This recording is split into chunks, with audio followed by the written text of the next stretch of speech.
Les États-Unis s'inquiètent d'une possible propagation du virus Zika, alors que certains pays d'Amérique du Sud sont durement touchés. Il y a urgence à développer la recherche et la prévention.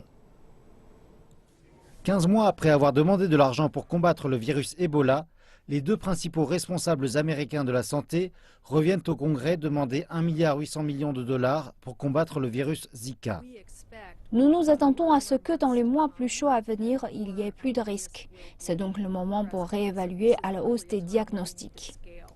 Réévaluer à la hausse, parce qu'avec plus d'1 million de personnes infectées par le Zika au Brésil et des dizaines de milliers de personnes en Colombie, l'inquiétude sud-américaine concernant le Zika devient maintenant aussi nord-américaine.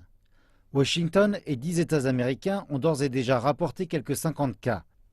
Les officiels états-uniens de la santé disent qu'il faudra au moins de 3 à 5 ans pour développer un vaccin. Leur attention principale est de créer un meilleur test pour détecter le virus. Un test qui ne soit pas induit en erreur par la présence d'autres maladies portées par les moustiques, comme la dengue ou la fièvre jaune.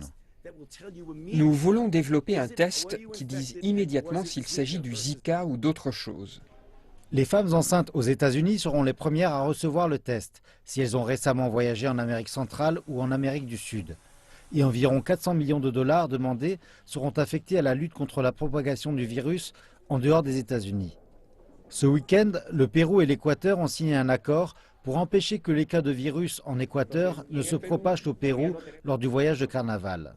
Au Pérou, nous n'avons toujours pas de transmission.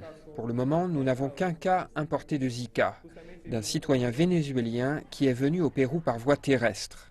Et en Amérique centrale, où une poignée de cas ont été rapportés, les Honduriens font de la prévention de la transmission du Zika un projet national.